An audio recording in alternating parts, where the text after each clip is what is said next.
Bismillahirrahmanirrahim. Assalamualaikum warahmatullahi wabarakatuh. Kami dari kelompok 7 akan membahas tentang materi regresi linier. Dengan anggota kelompoknya itu ada Bu Artika, kemudian ada Bu Dewi Ratri Puspitasari, kemudian saya sendiri Hilman Fauji, dan juga Bu Rani. Di sini saya akan menjelaskan tentang regresi linier sederhana.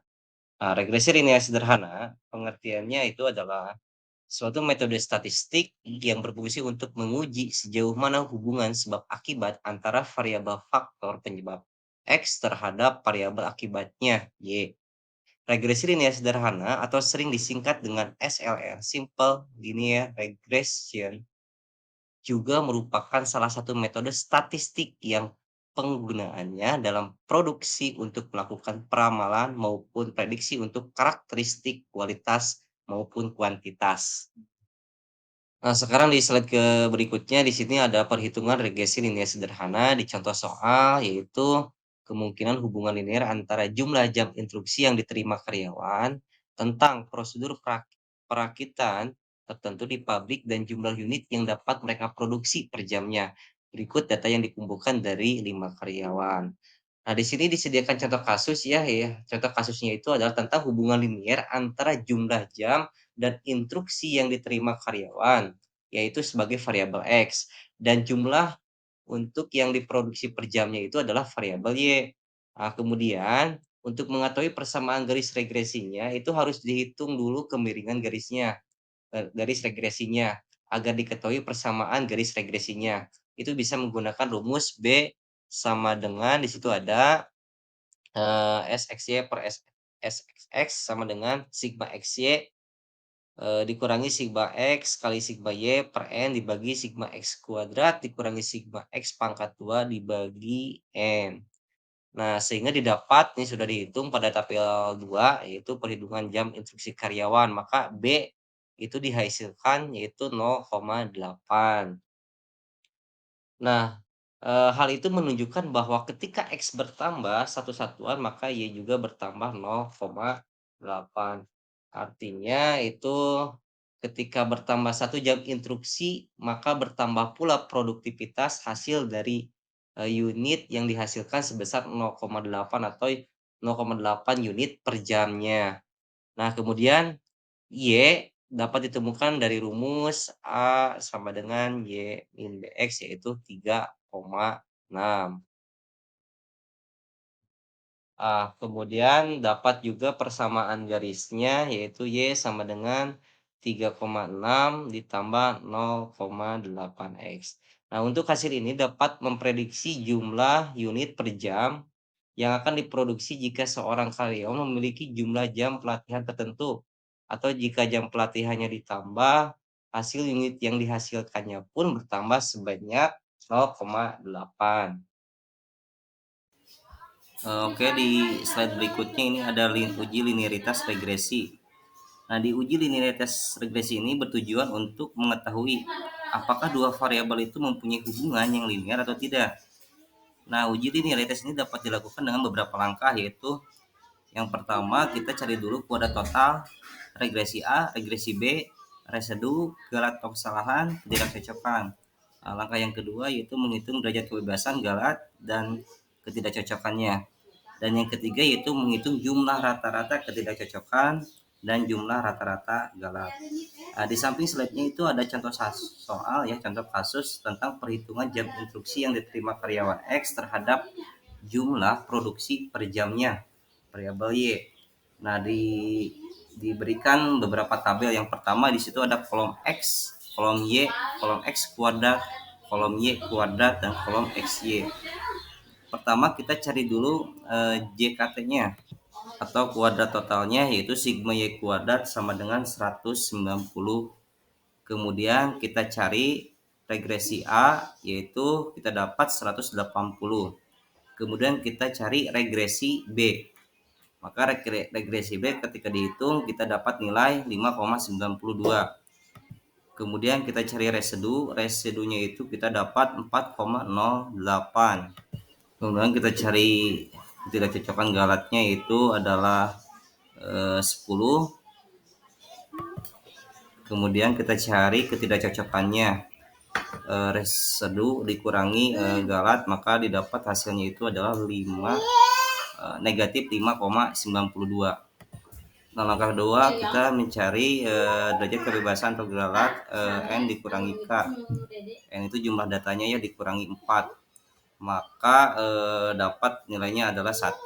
Kemudian ketidakcocokannya kita dapat K dikurangi 2 sama 4 dikurangi 2 sama dengan 2. Nah, langkah berikutnya yang ketiga yaitu kita mencari rata-rata ketidakcocokan dan rata-rata galat. Rata-rata ketidakcocokan didapat negatif 2,96, sedangkan rata-rata galatnya itu adalah negatif 2,96, maka F-nya adalah mendapatkan nilai 2. Nah, di sini kita mencari F hitung dan F tabel. F hitung maka kita cari didapat negatif 2,96 dibagi dengan negatif 2,96, hasilnya 1. Sedangkan kita cari F tabel, maka setelah dicari F tabelnya adalah 1,95. Nah, dari hasil ini, dari hasil F hitung dan F tabel, jika dibandingkan nilai F tabel dengan ketentuan, jika F hitungnya itu lebih kecil dari F tabel, maka data linier. Sebaliknya, jika F hitungnya itu lebih besar dari F tabel, maka data tidak linier. Dalam soal ini, dalam kasus ini, bahwa kita lihat bahwa nilai F hitung itu 1 lebih kecil dari nilai F tabel, yaitu 1,95. Maka dapat disimpulkan atau dikatakan bahwa data tersebut adalah linier. Nah, untuk materi selanjutnya akan saya serahkan kepada pemateri selanjutnya. Selanjutnya, saya akan mencoba menjelaskan mengenai menyusun persamaan regresi. Analisis regresi adalah metode untuk menentukan hubungan sebab akibat antara satu variabel dengan variabel yang lainnya. Variabel penyebab disebut dengan variabel independen atau variabel X. Sedangkan variabel akibat dikenal sebagai variabel dependen atau variabel Y. Persamaan regresi itu bisa kita tulis dengan Y sama dengan A plus BX dengan Y yaitu variabel terikat dan X variabel bebas. Sedangkan A adalah nilai konstanta dan B adalah koefisien regresi. Nilai A dan B dapat dicari dengan rumus berikut.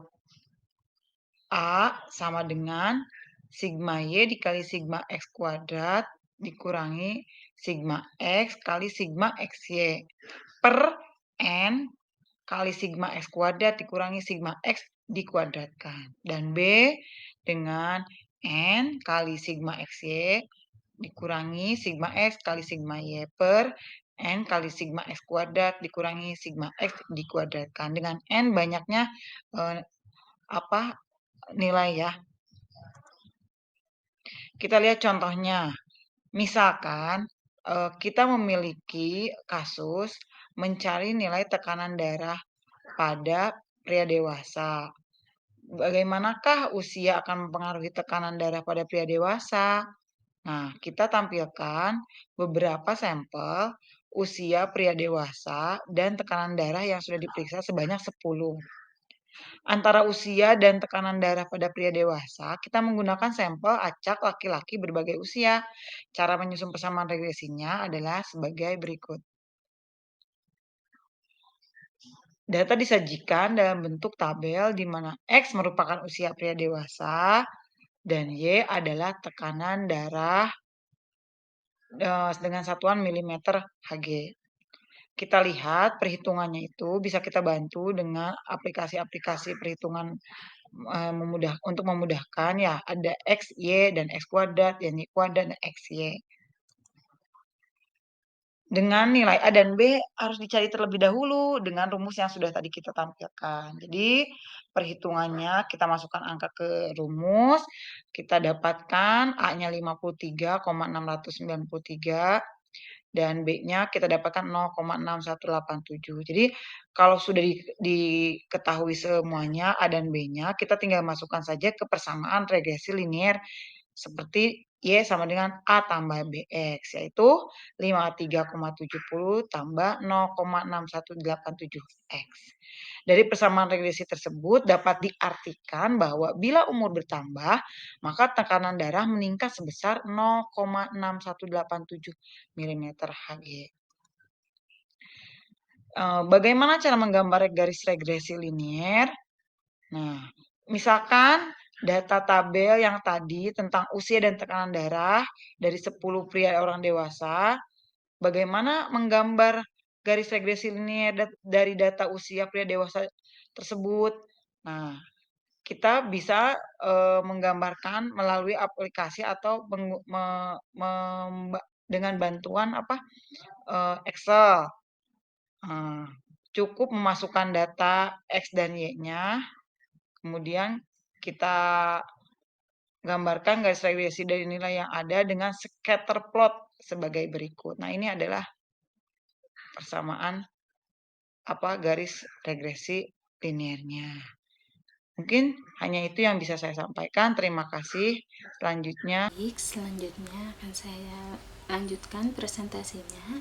Materi selanjutnya yaitu mengenai regresi linear berganda. Regresi linear berganda sendiri terbagi menjadi 3, yaitu regresi linear ganda 2 prediktor, regresi linear ganda 3 prediktor, dan regresi linear 4 prediktor. Selanjutnya yaitu pengertian terlebih dahulu. Pengertian dari regresi linear berganda adalah model regresi atau prediksi yang melibatkan lebih dari satu variabel bebas ataupun prediktor. Analisis regresi linear berganda adalah hubungan secara linear antara dua atau lebih variabel independen atau X1, X2 maupun Xn dengan variabel dependen atau Y.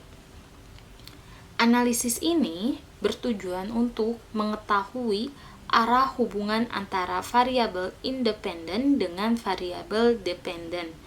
Apakah variabel independen memberikan pengaruh kepada variabel dependen secara signifikan ataupun tidak. Yang pertama yaitu regresi linear ganda 2 prediktor.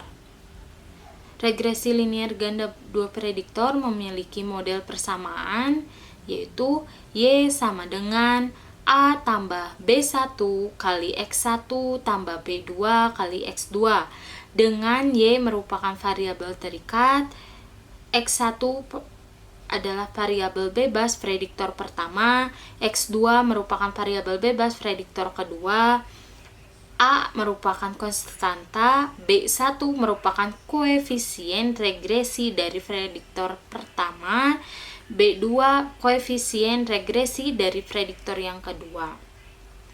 Nilai A, B1, dan B2 dapat dihitung dengan menggunakan rumus, yaitu untuk B1-nya sendiri sama dengan sigma X2 kuadrat dikali sigma X1 kali Y dikurangi sigma X1 kali X2 dikali sigma X2 kali Y dibagi sigma X1 kuadrat dikali sigma X2 kuadrat dikurangi sigma X1 kali X2 dikuadratkan.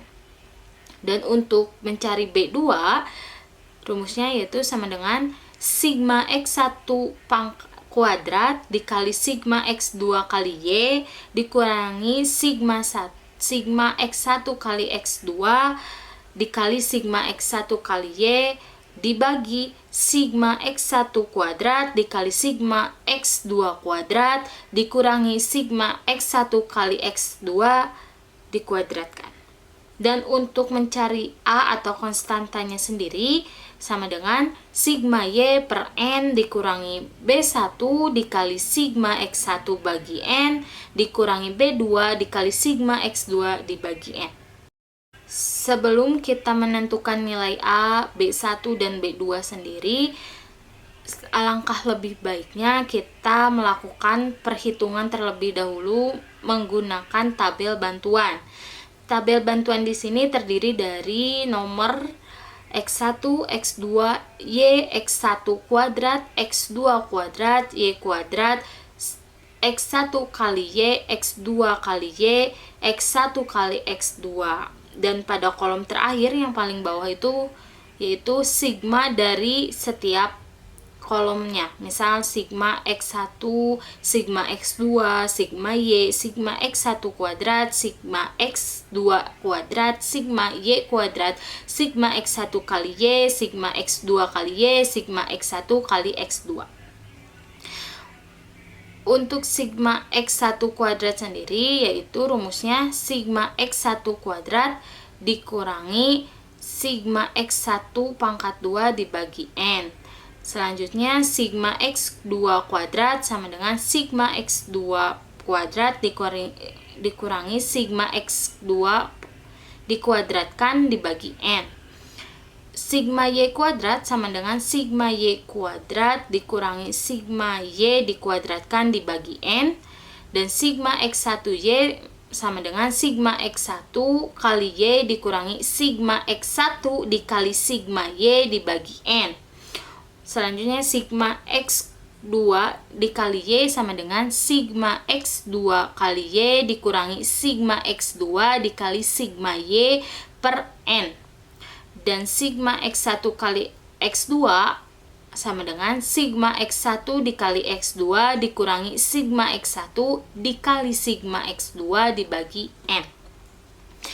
Di sini ada contoh soal mengenai regresi linear ganda 2 prediktor, yaitu mengenai kecerdasan numerik dan motivasi belajar. Sebuah penelitian dilakukan untuk mengetahui pengaruh antara kecerdasan numerik dan motivasi belajar terhadap prestasi siswa.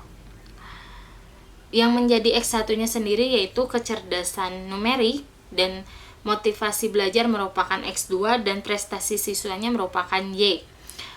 Terdapat 15 sampel dan pertanyaannya adalah tentukan persamaan regresi ganda Y atas X1 dan X2. Seperti yang tadi dijelaskan, kita menggunakan tabel bantu. Nah, di sini ada perhitungannya. Setelah dilakukan perhitungan, maka diperoleh tabel berikut ini. Nah, dapat dilihat tabelnya mengenai hasil X1, X2, Y, X1 kuadrat, X2 kuadrat, Y kuadrat, X1 Y, X1 kali Y, terus X2 kali Y, X1 kali X2.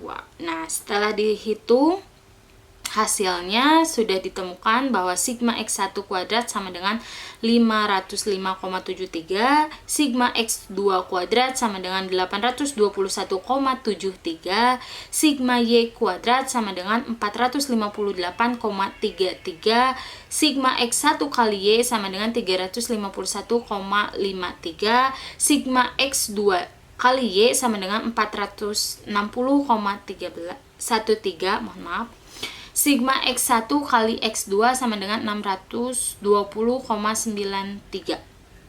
Untuk B1-nya sendiri hasilnya 0,11, B2-nya sama dengan 0,48, dan A sama dengan 31,90. Untuk mencari Y-nya sendiri terhadap regresi linear ganda 2 prediktor, seperti tadi dijelaskan, rumusnya Y sama dengan A tambah B1 kali X1 ditambah B2 kali X2, yaitu Y sama dengan 31,90 tambah 0,11 kali X1 ditambah 0,48 kali X2. Di sini untuk sumber variansinya terdapat tabel DK, JK, RZK, dan F. Untuk total DK-nya sendiri rumusnya kan N kurangi 1. Untuk ZK-nya sendiri sigma Y pangkat 2, RJK-nya itu sigma Y kuadrat dibagi N min 1. Untuk mencari regresinya sendiri terhadap derajat kebebasan yaitu K terhadap jumlah kuadratnya, untuk mencari jumlah kuadrat regresi maksudnya sama dengan B1 dikali sigma X1 kali Y ditambah B2 kali sigma X2 kali Y. Untuk mencari rata jumlah kuadrat yaitu rumusnya JK regresi dibagi K. Untuk residu atau hasil sisa yaitu terhadap DK-nya itu N kurangi K kurangi 1. Untuk JK residunya sigma Y kuadrat dikurangi JK regresi, dan untuk rata jumlah kuadratnya yaitu sama dengan JK residu dibagi N kurangi K kurangi 1. Untuk menghitung F-nya sendiri yaitu rumusnya RJK regresi dibagi RJK residu. Untuk hipotesis yang akan diuji, H0 tidak ada pengaruh signifikan antara X1 dan X2 dengan Y, sedangkan H1-nya ada pengaruh signifikan antara X1 dan X2 dengan Y. Kriteria pengujiannya itu HO ditolak jika F hitung lebih besar daripada F tabel. F hitungnya sendiri rumusnya seperti tadi jelaskan yaitu RJK regresi dibagi RJK residu, dan untuk F tabelnya sendiri yaitu F1 kurangi alfa dengan dikali K, N kurangi K min 1. Untuk distribusi F yang digunakan diambil DK pembilang atau K, DK penyebutnya yaitu N min K min 1, dan alfa atau taraf signifikan. Alfa adalah taraf signifikansi dengan N adalah jumlah sampel dan K jumlah prediktor. Dari data penelitian sebelumnya akan kita uji apakah ada pengaruh antara kecerdasan numerik dan motivasi belajar terhadap prestasi siswa. Berikut adalah hasil perhitungannya. Nah, di sini dapat dilihat pada tabel sehingga F hitungnya hasilnya 6,89. Sementara itu kan untuk taraf signifikansinya kan 0,05. Nah, DK pembilangnya adalah 2 dan DK penyebutnya adalah 12, maka kita memperoleh nilai F tabelnya adalah 3,89. Artinya F hitung lebih besar dari F tabel. Dengan demikian H0 ditolak, sehingga kesimpulannya ada pengaruh yang signifikan terhadap kecerdasan numerik dan motivasi belajar terhadap prestasi siswa. Oke, materi selanjutnya yaitu regresi linear ganda dengan 3 prediktor adalah dengan memiliki model 3 prediktor, yaitu misalkan Y merupakan variabel terikat dan X1, X2, X3 dan merupakan variabel-variabel bebas untuk Y sama dengan 1, 2, 3 sampai N, maka model regresi linear ganda dengan 3 variabel adalah YI sama dengan B0 ditambah B1 XI1 ditambah B2 XI2 ditambah B3 XI3 plus epsilon 1. Keterangan di mana B itu sebagai parameter, X sebagai konstanta, dan E sebagai kesalahan biasanya distribusinya adalah sama dengan 0. Langsung ke contoh saja ya. Jika guru ingin melakukan penelitian dengan judul penelitian peranan pengetahuan sastra, kosakata, dan sikap pada sastra terhadap siswa, kemampuan apresiasi siswa-siswa, sastra siswa setelah dilakukan pengukuran di lapangan dengan 100 orang siswa lewat tes dan pemberian angket, skor terhadap keempat variabel dapat dilihat pada tabel berikut. Jadi inilah dengan menggunakan analisis regresi apakah hasil penelitian menunjukkan perbedaan hasil prestasi siswa atau tidak. Kita membuat dulu sebuah tabel di mana X1, X2, X3-nya dan Y-nya dimasukkan dalam sebuah tabel. Untuk langkah penyelesaiannya ada beberapa langkah. Yang pertama harus membuat dulu desain analisis, koefisien prediktor, menguji garis regresi, menghitung koefisien determinasi, lalu menghitung korelasi ganda, terus kita uji dulu signifikasi, terus menghitung koefisien prediktor, dan menghitung koefisien regresi. Untuk langkah pertama, kita harus membuat dulu sebuah desain penelitian. Saya membuat sebuah pengetahuan sastra menjadi X1, X2, X3-nya dalam sebuah kemampuan apresiasi sastra. Seperti ada pada gambar di sini. Yaitu yang kedua kita hitung koefisien prediktor, di mana koefisien prediktor B1, B2, B3 akan dapat diselesaikan setelah menguji signifikansi garis regresi. Maka dari itu, untuk sementara loncat dulu ke langkah analisis garis regresi, lalu kemudian akan dilanjutkan menghitung koefisien prediktornya. Lalu ini kita hitung dulu, dan hasilnya adalah sebagai berikut. Setelah itu kita menguji signifikansi garis regresi dari X1 sampai Y juga. H0 di mana garis regresi non signifikan dan H1-nya itu garis regresi signifikan. Setelah parameter yang tadi kita dapatkan, maka selanjutnya itu mencari nilai koefisien prediktor melalui persamaan garis regresi. Dengan hasilnya dihitung adalah sebagai berikut.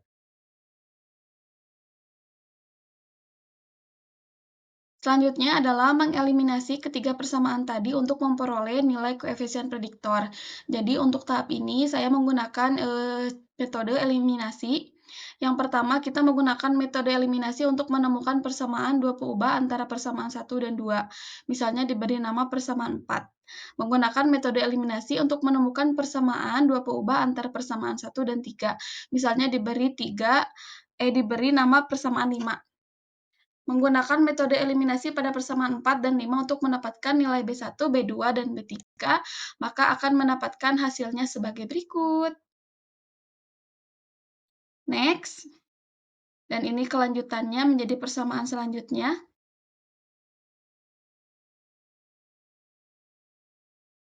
Maka setelah ketemu B3, maka kita disubstitusikan ke persamaan 4 atau 5 untuk mendapatkan nilai B2. Setelah ketemu B2 dan B3, maka disubstitusi juga di persamaan 1 atau 2 atau 3 untuk mendapatkan nilai B1. Dan kita mendapat kesimpulan bahwa nilai-nilai koefisien dari prediktor yaitu B1 adalah negatif 0,2, B2 negatif 0,19, seterusnya B3 sama dengan 0,1393. Maka kita memasukkan ke dalam persamaan berikut dan mendapatkan hasil sebagai berikut.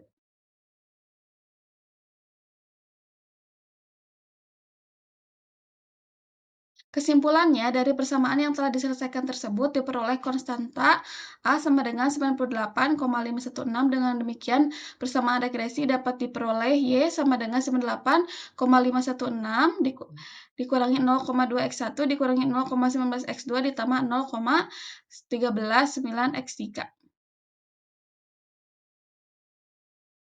Penjelasannya, untuk bisa menguji signifikasi garis regresi, perlu dihitung dengan analisis variansi atau ANOVA berupa JK, JK, dan JKT, JKreg, dan JKres.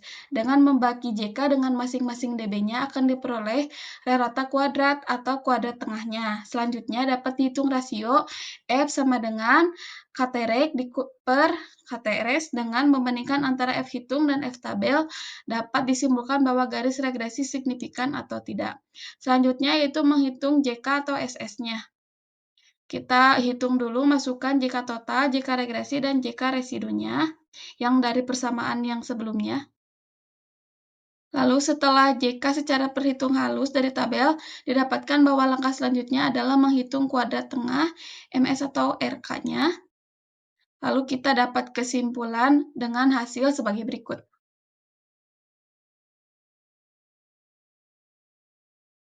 Nah, setelah dihitung, maka kita dapat menyelesaikannya dengan dBA atau dB pembilang 3 dari D, B regresi, dan DBB atau DB penyebut sama dengan 21. Didapatkan rasio F tabel untuk taraf kesalahan 5% adalah 3,07 dan untuk taraf kesalahannya 1% sama dengan 4,87. Dengan demikian, maka tabel ringkasan ANOVA dengan hasil hitung analisis regresi bergana 3 prediktor dapat dibuat adalah sebagai berikut. Next, setelah kita dapat hasil yang berikut, selanjutnya yaitu menghitung koefisien determinasi R2 dan didapatkan hasil berikut. Langkah selanjutnya yaitu menghitung koefisien korelasi ganda antara Y dengan X1, X2, dan X3. Maka hasilnya adalah sebagai berikut. Langkah 6 yaitu menguji signifikasi koefisien prediktor B, di mana untuk koefisien B1, B2, B3-nya kita pakai rumus sebagai berikut dan didapatkan hasilnya adalah sebagai berikut.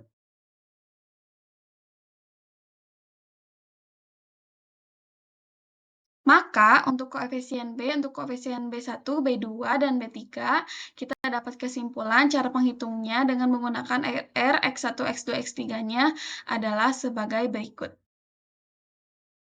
Nanti kita ditabelkan ya. Untuk langkah ketujuh yaitu menghitung koefisien regresi adalah sebagai berikut. Jadi kita harus hitung dulu B1, B2, dan B3-nya.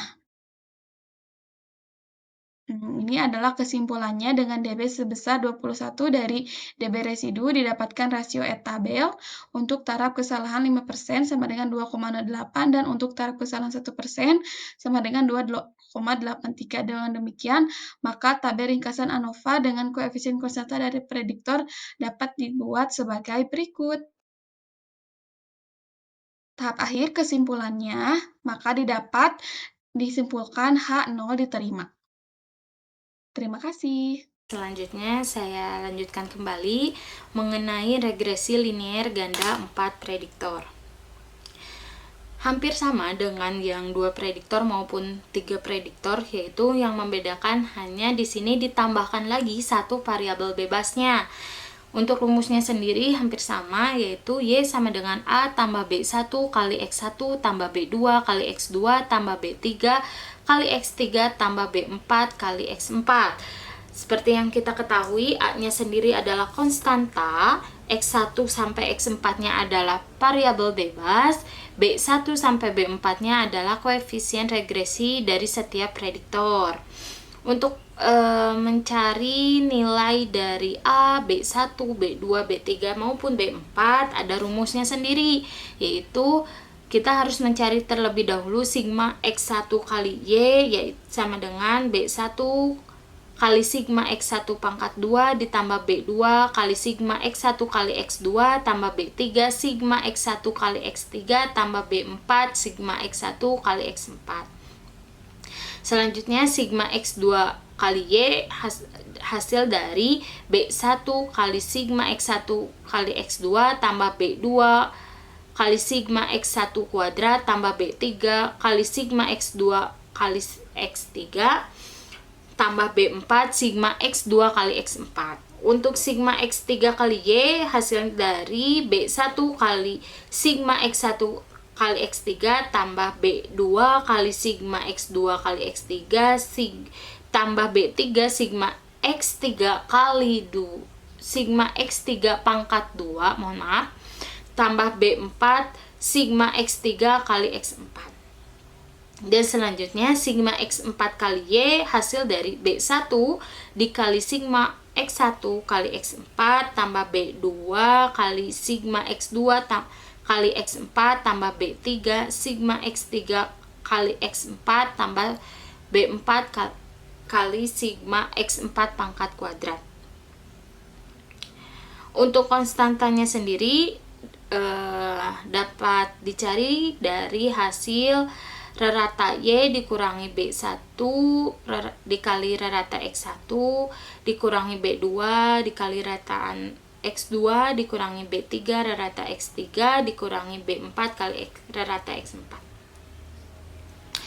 Sebelum kita menentukan, sama seperti sebelumnya, kita bisa menggunakan tabel bantu dimana untuk mempermudah cara kita dalam menyelesaikan permasalahannya. Regresi linear ganda sebelumnya, pada regresi linear 4 prediktor sendiri kita bisa menggunakan tabel bantu seperti yang tadi.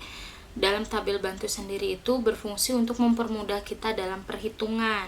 Nah, seperti pada slide ini ada tabelnya sebanyak 4 prediktor, lalu ditambah Y, terus ada X1 pangkat 2, X2 pangkat 2, X3 pangkat 2, X4 pangkat 2, Y pangkat 2, X1 kali Y, X2 kali Y, X3 kali Y, X4 kali Y, X1 kali X2, X1 kali X3, X1 kali X4, X2 kali X3, X2 kali X4, X3 kali X4.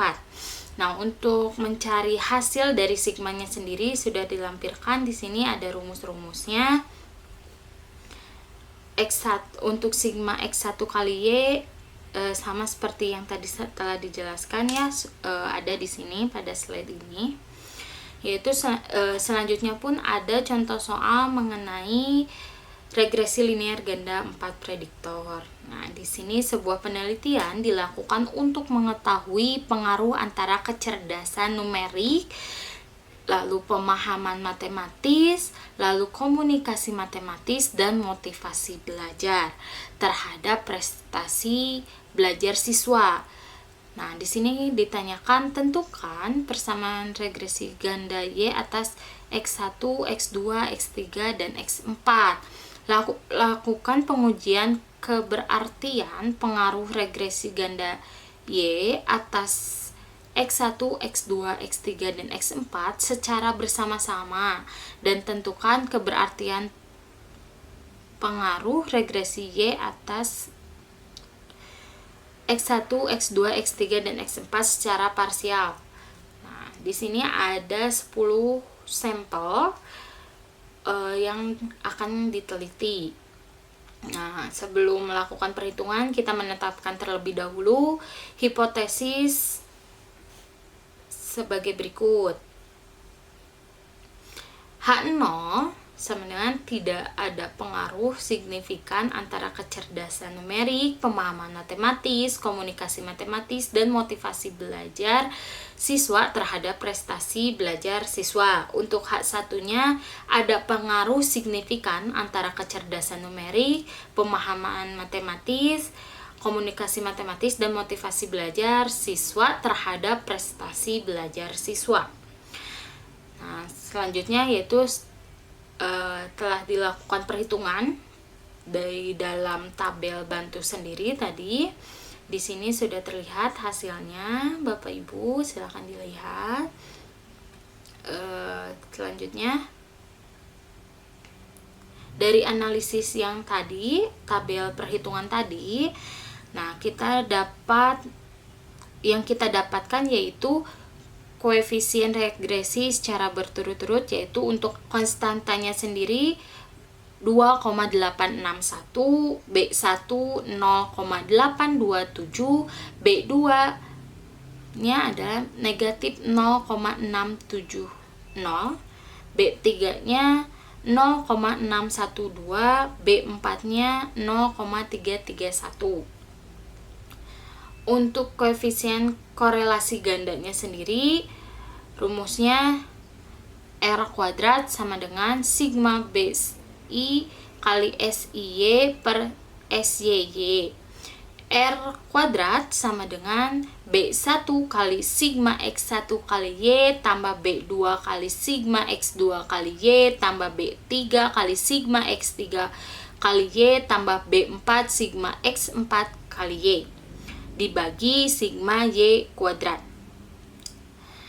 sehingga sama dengan 0,827 kali 9,6 tambah negatif 0,670 kali 6 tambah 0,612 dikali 7,6 tambah 0,331 dikali 3,8 dibagi 12,4. Hasilnya R kuadratnya sendiri adalah 9,828 dibagi 12,4 dan hasilnya 0,792.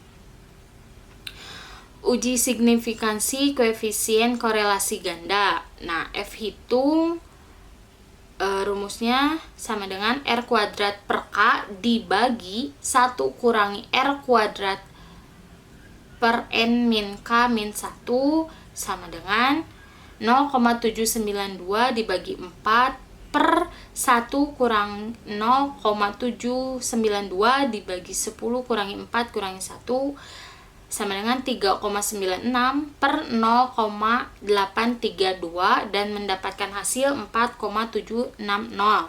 Jadi nilai F hitungnya adalah 4,760. Harga ini selanjutnya dibandingkan dengan F tabel. Untuk DK regresinya sama dengan DK1 sama dengan 4 dan DK residunya sama dengan DK2 sama dengan 10 kurangi 4 kurangi 1 sama dengan 5. Maka diperoleh untuk ketentuan alfanya sendiri kan 0,05 nih biasanya. Nah, F tabelnya sendiri 5,19 dan untuk alfanya di 0,01. F tabelnya 11,39. Sehingga kesimpulannya F hitungnya lebih kecil daripada F tabel, maka H0 diterima. Artinya tidak ada pengaruh yang signifikan antara kecerdasan numerik, pemahaman matematis, komunikasi matematis, dan motivasi belajar siswa terhadap prestasi belajar siswa. Sekian dari kelompok kami. Saya kembalikan kepada moderator. Terima kasih.